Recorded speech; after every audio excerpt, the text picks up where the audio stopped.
ప్రస్తుతం మనతో young MLA Palakurthi MLA యశస్విని రెడ్డి గారు ఉన్నారు. అమ్మవారిని దర్శనం చేసుకుని అత్తాకోడలు ఇప్పుడే బయటకు వచ్చారు. నమస్తే అండి.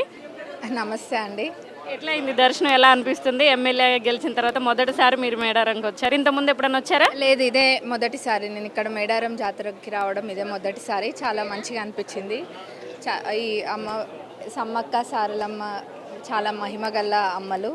మరి అమ్మలు మా పాలకుర్తి పైన దయ ఉంచి వాళ్ళ ఆశీస్సులతో మేము ఇంకా అభివృద్ధి పనులు మా పాలకుర్తికి చేస్తాము అని నేను కోరుకుంటున్నా. ఇక్కడ తప్పకుండా జరిగిన ఏర్పాట్లు కానివ్వండి, మీరు మొదటిసారి రావడం, ఇక్కడ వాతావరణం కానివ్వండి, ఇక్కడ క్రౌడ్ ఇదంతా ఎట్లా అనిపిస్తుంది? అంటే పూజలు అంటే గుళ్ళు ఇవన్నీ చూసుంటారు, కానీ ఒక వనదేవతలను పూజించడం ఇక్కడ ఒక చోట జరుగుతుంది. ఎలా అనిపిస్తుంది?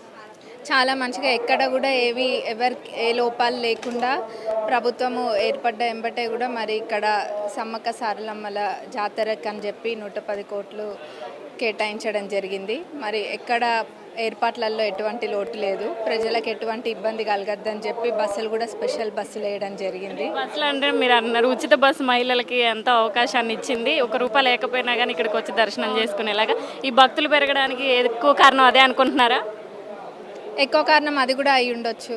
ఇంకా అమ్మల మహిమ రోజు రోజుకి ఇంకా అందరికీ తెలుస్తుంది. ఇదొకటి అవకాశం కలిగింది ప్రజలకు కూడా ఉచితంగా బస్సులలో రావడము. ఇప్పటికే మా ప్రభుత్వం ఏర్పడ్డ కొన్ని రోజులలోనే 2 అమలు పరవడం జరిగింది పథకాలు. మరి 27వ తారీఖున కూడా మా సీఎం గారు కూడా చెప్పిండ్రు. మరి 500కి గ్యాస్ సిలిండర్, అట్లనే 200 యూనిట్ల కరెంటు ఫ్రీ. అది కూడా ఈ 27వ తారీఖు సాయంత్రంకి వెళ్ళి మొదలు పెట్టడం జరుగుతుంది.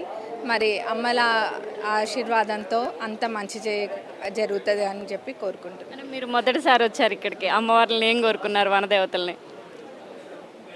అందరూ ప్రజలందరూ కూడా మంచిగా ఆయురారోగ్యాలతో ఉండాలి. మా నియోజకవర్గంలో అన్ని పనులు జరగాల్సిన పనులన్నీ కూడా జరగాలి. మరి అందరు ఆరోగ్యాలు బాగుండాలని చెప్పి కోరుకుంటున్నాను. మొన్న అసెంబ్లీకి మీరు హాజరు కాలేదని చెప్పేసి చాలా విమర్శలు వస్తున్నాయి. దానికి ముఖ్య కారణం ఏమంటారు అసలు?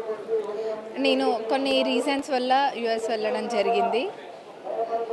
మరి ఇంకా అది నేను వచ్చినప్పుడు అనుకోని పరిస్థితులు కాబట్టి ఒకసారి వెళ్ళి చూసుకొని రావడం జరిగింది. నెక్స్ట్ టైం ఏదైనా నేను మిస్ అయ్యే ఛాన్సే లేదు. విన్నారు కదా, అమ్మవారిని మొదటిసారిగా ఇక్కడ మేడారం రావడం, నేను ఎమ్మెల్యేగా వచ్చిన తర్వాత ఇక్కడ వనదేవతలను దర్శించుకోవడం చాలా సంతోషంగా ఉంది. మా నియోజకవర్గ ప్రజలు బాగుండాలి అని చెప్పేసి నేను కోరుకున్నాను అంటూ చెప్పడం జరుగుతుంది.